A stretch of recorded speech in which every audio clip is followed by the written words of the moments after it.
But I then found one of the most expensive, most high value jacket which I've ever found in a charity shop. The reason you probably clicked on this video, I found this Canada Goose Jacket. Right, I finally made it to Whitstable. I've just been on the longest drive of my life and now I've stepped out of the car and it is freezing. Literally sub-zero out here. But like, let's go hit the first charity shop. Hopefully it's a good one. But our first stop off was this Rspca charity shop. Normally Rspca charity shops do tend to come through. The only thing is this one has the smallest men's section in any charity shop that I've ever been in. And yeah, that has not changed since the last time I came in here. But the last time I came in here was Thrifting Thursday, episode 1. It wasn't even called Thrifting Thursday back then. It was called Charity Shop Town Review. God, major throwback. But I did actually find something on this rail, even though there was barely anything here. And it was this coat. It was a really nice teal colour. And as well, it was Gore-Tex. A Gore-Tex coat for literally £7. But the only thing was, I didn't think it was going to fit me. And as well, I literally had no idea what the brand was. And it just weren't really all that. So I didn't end up picking it up. But I did consider it for a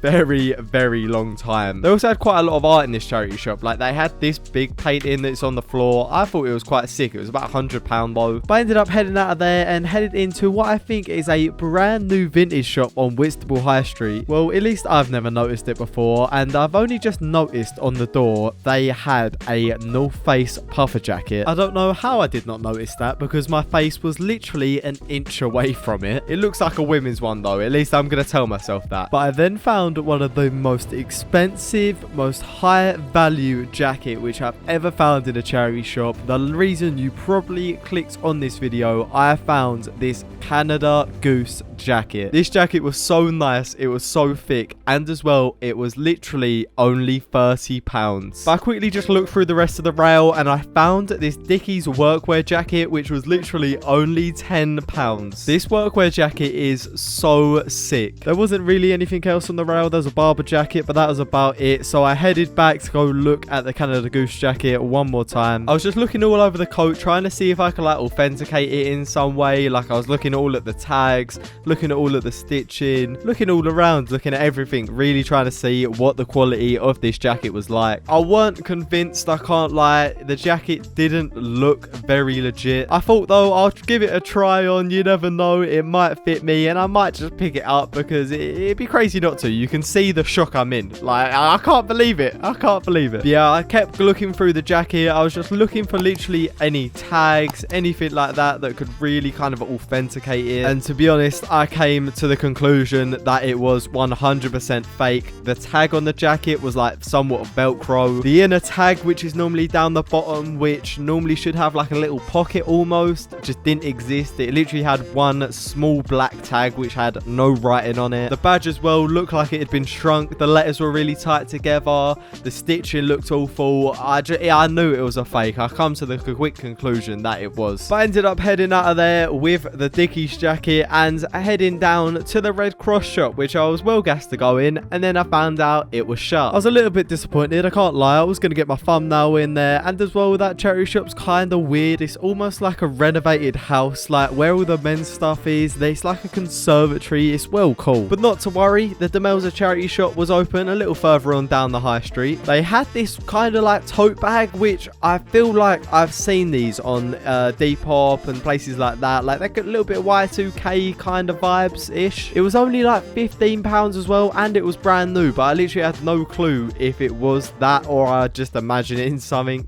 else. The first thing that I come across in here, they had a Gap like baseball cap. If this was a bigger one, I definitely would have picked this up, but this looked like it was a kid's size. But I started going through the t-shirts, and the first one I come across was this University of Cambridge t-shirt. Shows the kind of area we're in this episode. I don't think you'd find this in the towns we normally go to, like Dartford and Gravesend. Not a chance. You'd be lucky to find one from any uni, let alone Cambridge. They had like an Umbro windbreaker in here, which I really liked, but literally this windbreaker was the thickness of a piece of paper. If it just had the slightest more thickness to it, I probably would have picked it up, but it was was literally paper thin. But apart from that, there was nothing really else in this charity shop. I did go back and look at that bag once again. I was really heavily considering it, but I just didn't think it was going to be worth it. But I then headed a very long way down the high street to our next shop, which was this cancer research charity shop. They have quite a lot of stock in here. I know I found some decent bits in here before, I feel like. The only thing is, it is a bit of a weird setup in here. Like, the men's clothes are proper shoved in around the corner, and if you're in the situation that I'm in at the moment, you can't get there if someone else is there, because it's all like, it's really awkward. I did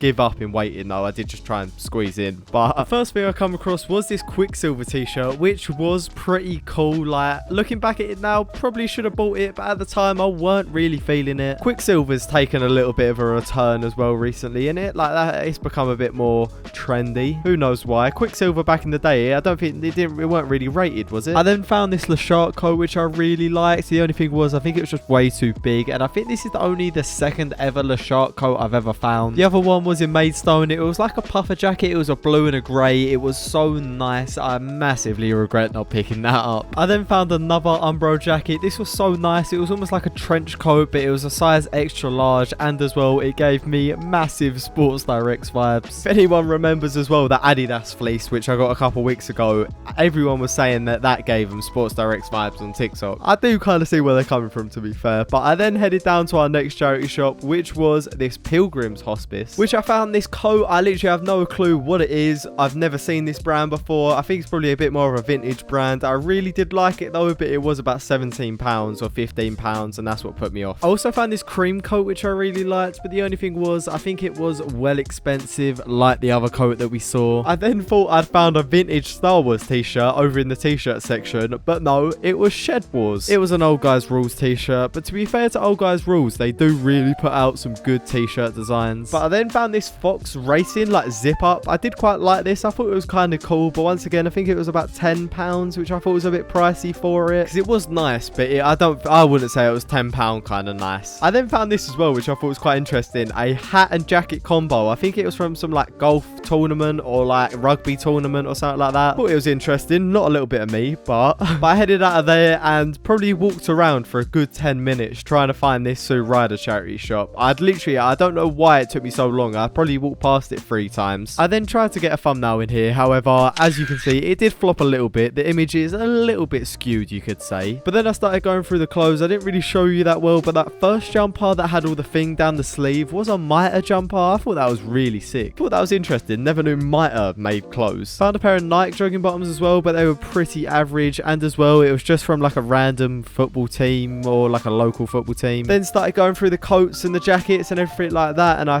thought I'd found almost like a workwear jacket on the end. It was kind of a workwear jacket, but it was just massively too big for me, so I don't really look that much, to be honest. Then I had a quick look at the shoes. I'm still on the hunt for wallabies in a charity shop. It's gonna happen, I'm assured of it. One day I'll find a pair of wallabies.